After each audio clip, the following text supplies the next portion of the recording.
कार्यक्रम में हमारे सम्मानित जिलाध्यक्ष आदरणीय पुष्पराज सिंह जी, इस कार्यक्रम के संयोजक जिले के महामंत्री आदरणीय सुनील तिवारी जी, हमारे सामने बैठे प्रेस पत्रकार द्विवेदी जी, हमारे सामने जितने भी पत्रकार मीडिया के लोग हैं, मैं सबका स्वागत करती हूँ, अभिनंदन करती हूँ और आपको धन्यवाद देती हूँ कि आप लोगों ने हम लोगों के बुलावे पर अपना समय दिया। इसके लिए मैं आपके प्रति आभारी हूँ। आज का जो विषय है वो हर जिले में मनाया जा रहा है। अटल बिहारी वाजपेयी जी 25 दिसंबर 1924 को पैदा हुए।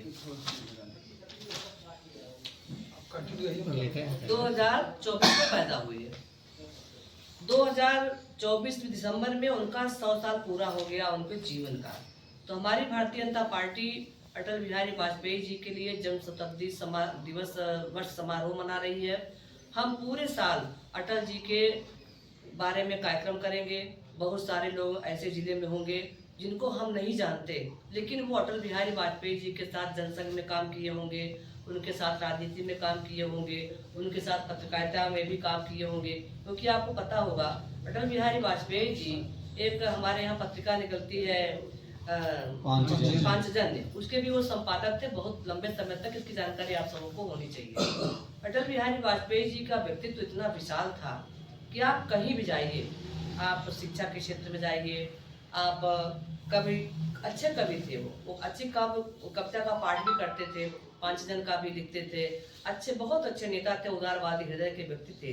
अटल जी बिहारी वाजपेयी जी इतने बड़े उदारवादी नेता थे कि उनकी हम कितना भी उनके पीछे हम चलना चाहें लेकिन उनको हम छू नहीं सकते। अटल बिहारी वाजपेयी जी के बारे में हमारी सरकार ने संकल्प लिया है।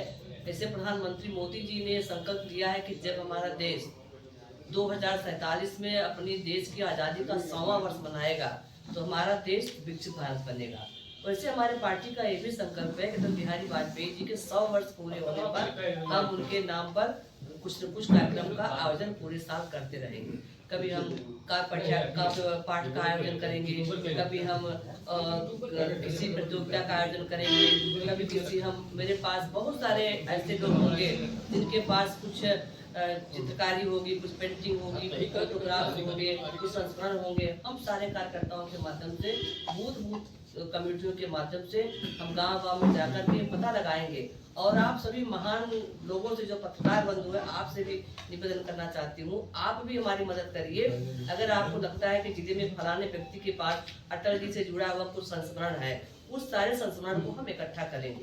और जिन लोगों ने अटल जी के बारे में कुछ लिखा है, कुछ लेख लिखा है, हम उनका पता लगा करके उनको भी पुरस्कृत करने का काम करेंगे। अब जैसे हमारे सुजानगंज में एक राम फेर हलवाई थे, सुजानगंज चौराहे पे उनकी दुकान थी। जब हम राजनीति में आए 1995 में जिला पंचायत का चुनाव लड़ने गए तो उन्होंने कहा कि यही बेंच है जहाँ अटल बिहारी वाजपेयी जी बैठ करके हमारे चाय पिए थे। अब वो तो नहीं, लेकिन वो बातें मेरे दिमाग में याद है। मुझे वो भी वक्त याद है जब 1996 में मैं विधानसभा का चुनाव लड़ने का अवसर मिला। टीडी कॉलेज में सभा थी, मैं प्रत्याशी थी और राजा सिंगरा मऊ साहब प्रत्याशी थे, वहां से सिंगरा मऊ से, वो कुटान से प्रत्याशी थे, कुटान से। उनकी लंबाई बहुत ज्यादा थी। मुझे अच्छी तरह से याद है कि मैं थी, मेरे बगल में अटल जी थे, उनके बगल में राजा साहब थे। अटल जी उनको एकदम ऐसे देखा, ऐसे देखा, ऐसे देखा, बोले इतना विशाल व्यक्ति कौन पाएगा इनको।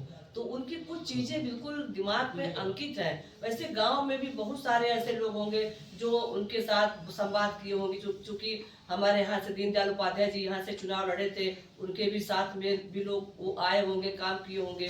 और एक बार का मुझे खुद का संस्मरण याद है, जब मैं पहली बार विधायक बनी तो मेरे पिताजी को आप जानते हैं बड़े शौकीन थे बीने की इमरती खिलाने के। उन्होंने 12 डिब्बे मिठाई खरीदी और हमसे कहा कि दिल्ली चलो, जरा कुछ लोगों से मिलना है। तो हम गए, जोशी जी से मिले, आडवाणी जी से मिले, सबसे मिले। तो मैंने कहा कि मेरी इच्छा है कि एक बार अटल जी से मिल लिया जाए।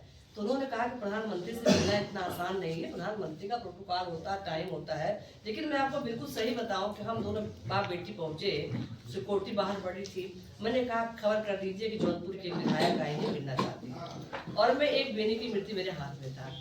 खबर गई, हमको आधे घंटे वेट किया गया, आप वेट करिए, फिर खबर गई, अंदर सूचना है कि बुला दूंगा। मतलब देखिए, ऐसी कल्पना हम कर नहीं सकते कोई प्रधानमंत्री बिना किसी समझ या ऐसे किसी से मिल सकता है।